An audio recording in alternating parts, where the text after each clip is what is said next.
Hello friends, आप सब कैसे हो। मैं उम्मीद करता हूं आप सब बहुत ही अच्छे होंगे। आज हम इंपॉर्टेंट टॉपिक के फिर बारे में बात करते हैं। आप जानते हैं कि मेरी सभी टॉपिक इंपॉर्टेंट ही होती है, कोई ही हमारा इंपॉर्टेंट ऐसा नहीं है कि टॉपिक नहीं है। और आप जानते हैं मेरे पढ़ाने का तरीका। ठीक है, आज हम बात करते हैं नरेशन के अंतर्गत इंपरेटिव सेंटेंस के बारे में। किसके बारे में? इंपरेटिव सेंटेंस के बारे में।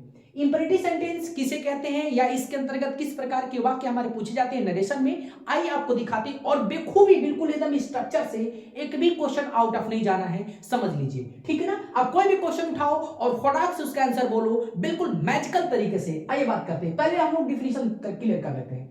Having a sense of command, request, suggestion, proposal, refusal भी जोड़ सकते हो भैया। इधर क्या कर लो, रिफ्यूजल भी जोड़ लो, REFUSL, रिफ्यूजल। समझ लीजिए, यहां पे मैंने क्या बोला, डिफिनीशन। एक तो पहले इंपरेटिव का मतलब आज्ञा सूचक वाक्य होते हैं, ठीक है। तो हम इसमें कहते हैं कि इसमें किस प्रकार के सेंटेंसों का यूज किया जाता है या किस प्रकार के वर्डों का यूज किया जाता है, समझेंगे थोड़ा सा। Having a sense of command मतलब कमांड का, रिक्वेस्ट का मतलब कमांड बोले तो क्या, आदेश का, रिक्वेस्ट बोले तो प्रार्थना का, सजेशन बोले तो सुझाव का, प्रपोजल बोले तो प्रस्ताव का, और रिफ्यूजल बोले तो मना करने का, मतलब कि इनकारदेही का। मतलब इस प्रकार के ये भाई इंपरेटिव में बोलते हो कि ना करो, मतलब इस तरीके का सेंटेंस हमारे क्या करते हैं, यूटिलाइजिंग करते हो। ठीक है, तो हम ये सब सेंटेंस, सभी वर्ड या सभी सेंटेंसेस किसके अंतर्गत आते हैं, इंपरेटिव सेंटेंस के अंतर्गत आते हैं। ठीक है, चलिए हम लोग बात करते हैं इंपरेटिव सेंटेंस कितने प्रकार के होते हैं। तो इंपरेटिव सेंटेंस कितने प्रकार के होते हैं और कितने प्रकार से इसके यूज किए जाते हैं, दैट मींस ओके। तो पहले नंबर पे क्या है, विदाउट लेट, और दूसरे नंबर पे क्या है, हैविंग लेट। तो आज हम सबसे पहले अपने टॉपिक के बारे में बात करते हैं, पहले टॉपिक के बारे में, विदाउट लेट। विदाउट लेट और हैविंग लेट में क्या अंतर है मैं आपको बता दे रहा हूं। विदाउट लेट का मतलब होता है कि लेट के बिना, मतलब उसमें हम लेट शब्द का प्रयोग नहीं करेंगे। और हैविंग लेट का मतलब होता है कि लेट शब्द को रखते हुए, मतलब कि जब हम हैविंग लेट पढ़ेंगे तो उसमें हर सेंटेंस में क्या होगा, लेट आएगा। ओके, चलिए यहाँ पे थोड़ी सी हम एक और बात की बात करते हैं। अब हम लोग पहले नंबर पे क्या करते हैं, विदाउट लेट की बात कर रहे हैं, ठीक है ना। विदाउट लेट, विदाउट लेट में क्या होते हैं, थोड़ा सा मैं आपको एक बार और नोटिफिकेशन यहाँ पे दिखा दूं, जो इंपॉर्टेंट नोटिफिकेशन है मैंने यहाँ पे लिखा हुआ है। कब, थोड़ा सा कनेक्टिव वर्ड से रिलेटेड है। देखिए, यदि रिपोर्टेड स्पीच के वाक्य की शुरुआत एमबी बोले तो क्या, मेन वर्ब, याद रख लीजिएगा। इंपरेटिव सेंटेंस एक ऐसा हमारा वाक्य है ना, इंपरेटिव सेंटेंस पूरे ग्रामर की मैं बात कर रहा हूं। इंपरेटिव सेंटेंस ऐसा एक वाक्य है कि जो सिर्फ सिंगल और सिंगल क्या करता है, मेन वर्ब से स्टार्ट होने की क्या रखता है, क्षमता रखता है। समझ लीजिए, आइए आपको एग्जांपल के माध्यम से भी मैं दिखा रहा हूं, ठीक है। और ये इंपरेटिव सेंटेंस ऐसा हमारा है कि जो मेन वर्ब से, मतलब कि मेन मुख्य क्रिया के वर्ब से, उससे शुरू होने की क्षमता रखता है। तो याद रख लीजिएगा, ये कह रहा है कि शुरुआत हो तो, मतलब प्रारंभ हो तो CW के रूप में, किस चीज का, टू का, और जबकि सब्जेक्ट से होगा तो किसी से, दैट से। कुल मिलाकर रिपोर्टेड स्पीच का वाक्य यदि क्या होगा, मेन वर्ब से स्टार्ट होगा, ठीक है, तो टू से जोड़ देंगे कनेक्टिव वर्ड, मतलब कामा इन्वर्टेड कामा के स्थान पर हम क्या, टू रख देंगे। और यदि किसी सब्जेक्ट से होगा तो उसके स्थान पे क्या करेंगे हम लोग, दैट कर लेंगे, ठीक है ना।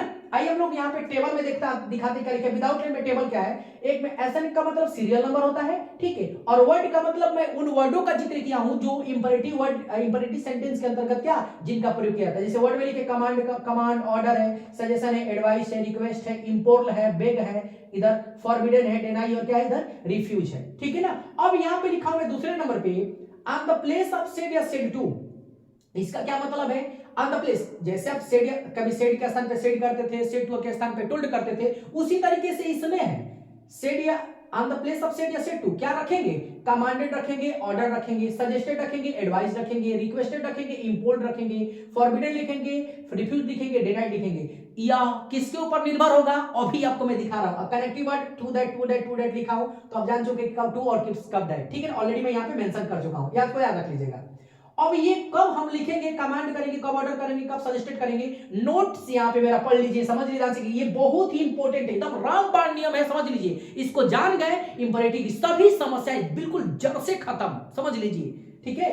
देखिए लिखा क्या है, इंपरेटिव वाक्य कब, इंपरेटिव वाक्य में, ठीक है ना, इंपरेटिव वाक्य कब सेड या सेड के स्थान पर, ठीक है ना, अलग अलग शब्दों का यूज करेंगे, यह रिपोर्टेड स्पीच के वाक्य पर निर्भर होता है। इसका मतलब समझे कि देखिए, कब हम सेड या सेड टू के, कब सेड के स्थान पे हम कमांड करेंगे, कब सजेस्टेड करेंगे, कब रिक्वेस्टेड करेंगे, या किसके ऊपर डिपेंड है, पूरा का पूरा रिपोर्टेड स्पीच के वाक्य के ऊपर डिपेंड है, समझ लीजिए। कमांड होना, रिक्वेस्टेड होना, सजेस्टेड होना, फॉरबिडेड होना, पूरा टोटली आपको कौन बताएगा? ये आपको बताएगा कौन? तो ये रिपोर्टेड स्पीच बोलेगा, क्योंकि रिपोर्टेड स्पीच जैसे ही देखेंगे तो तुरंत तो आपको कहेगा कि देखो भैया हम कमांड का सेंस दे रहे हैं तो हमारे सेट या सेट टू के स्थान पे क्या करोगे? कमांड रख दोगे। यदि हम सजेशन का सुझाव दे रहे हैं तो हमारे स्थान पे क्या करोगे? सजेस्टेड कर दोगे। और यदि हम रिफ्यूज या निगेटिव सेंस दे रहे हैं तो क्या करोगे? आप रिफ्यूज कर दोगे। इस पॉइंट को याद रख लीजिएगा। आइए हम एग्जांपल के माध्यम से क्या करते हैं यहाँ पे समझते हैं। चलिए यहाँ पे द का क्या हो जाएगा? द हो जाएगा TEACHER टीचर। और सेड आप कहेंगे सर यहाँ पे सेड के स्थान पे क्या रखे? का ऑर्डर रखे, कमांड रखे, सजेशन रखे, क्या रखे? अब बताइए teacher said, the teacher said stand up. अब बताइए एक अध्यापक अपने बच्चों को क्या करता है? आदेश देता है ना। तो कमांड कर लो या ऑर्डर कर लो, ठीक है ना। हाँ कमांड ऑर्डर में भी अंतर है भाई। ऑर्डर थोड़ा सा लायबल शब्द है, जैसे देखते हो जज क्या बोलते हैं? ऑर्डर इस तरीके का, ठीक है ना। तो वो इस तरीके वाले शब्द हम थोड़ा सा कानूनी शब्द में ऑर्डर को अच्छा लगता है, लेकिन यहाँ पे टीचर कमांड दे रहे हैं, आदेश कर रहे हैं। कमांड का तात्पर्य चीज होता है ना कि भाई सभी को उतने बच्चे होते हैं और सबको क्या करते हो? टीचर कमांड कर रहा होता है। बस में गई, इसलिए यहाँ पे हम क्या करेंगे? कमांड करेंगे। तो चलिए क्या हो जाएगा यहाँ पे? COMMANDED commanded. अब यहाँ पे बताओ कनेक्टिव वर्ड के स्थान पे क्या रखेंगे हम लोग? टू रखेंगे। क्यों रखेंगे? क्योंकि इसकी स्टार्टिंग किससे है बताइए? मेन वर्ब से है, इसलिए यहाँ पे क्या रखेंगे? टू। और एक रूल भी है, टू के बाद वर्ब का कौन सा फॉर्म? फर्स्ट फॉर्म, ठीक है। STAND stand. और क्या हो जाएगा भैया? अप। कोई दिक्कत इसमें? समझ देख लीजिए ध्यान से कि the teacher commanded to stand up हो गया। कोई दिक्कत? आप इसको क्या करोगे? तो बिल्कुल सेम है। इसका दूसरे नंबर का जो हमारा एग्जांपल है, मतलब पहले नंबर का ये दूसरे नंबर का, ये लिखा है the doctor said comment comma take medicine timely. इसका आंसर बिल्कुल आप क्या करें? कमेंट बॉक्स में कमेंट करके बताएं कि रिपोर्टेड स्पीच के वाक्य में सेंस किसका है। आई थिंक मैं आपको बता भी दे रहा हूं, डॉक्टर कभी पेशेंट को क्या करता है? ये एडवाइस देता है, क्या करता है? सुझाव देता है। तो यहाँ पे क्या हो जाएगा? सेड या सेड टू के स्थान पे सजेस्टेड हो जाएगा। सिर्फ टू से जोड़ो और इस आंसर को क्या कर दो? बना दो। कोई इसमें चेंजिंग नहीं है। कोई दिक्कत? हम थोड़ा सा मेहनत करते तीसरे वाले पे। तीसरे वाले पे क्या कर रहा है? My brother said comma noted comma don't play in the sunlight. अब किसका सेंस है भाई बता दो? ये हमारा सेंस किसका दे रहा है? ये हमारा सेंस दे रहा है रिफ्यूज का, क्योंकि नकारात्मक है। और रिफ्यूज, डिनाइड और फॉरबिडन का मतलब क्या होता है? नकारात्मक सेंस होता है। इसका आंसर हम दो बनाएंगे। माई का माई हो जाएगा, सॉरी यहाँ पे क्या हो जाएगा? ब्रदर। क्या हो जाएगा? ब्रदर हो जाएगा। और सेड या सेड टू के स्थान पर हम लिख लेते हैं इधर रिफ्यूज। क्या करते हैं? रिफ्यूज। किससे जोड़ेंगे बताओ?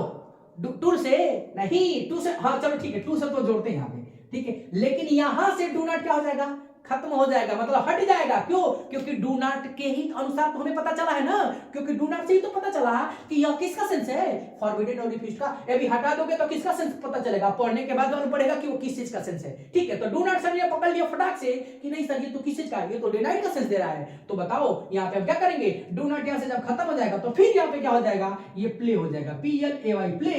और इन का इन और द का द और सन का भैया सन, LIGHT लाइट। लास्ट में क्या? Full stop. अब देख लिए यहाँ पे कितना आसान है। आपको बस रिपोर्टेड स्पीच को एक बार देखना है, ठीक है। देखो और खुद रिपोर्टेड स्पीच का सेंस बोलेगा कि भैया हम कमांड है, हमारे सेट या सेट टू के स्थान पे प्लीज कमांड रखना, या कमांड मतलब कमांडेड करना। सजेस्ट हो, यदि दूसरा क्या कर रहा है? मेडिसिन टेक सजेशन दे रहा है तो बोलेगा कि सजेस्टेड करो तो एडवाइस करो। क्यों तुम इधर उधर जा रहे हो भाई, ठीक है। आपको खुद वो बोलेगा क्वेश्चन, ठीक है। अब एक इसका इंपॉर्टेंट और है, दूसरा नियम कह रहा है क्या? देखिए दूसरे नियम से बनाते क्या करेगा?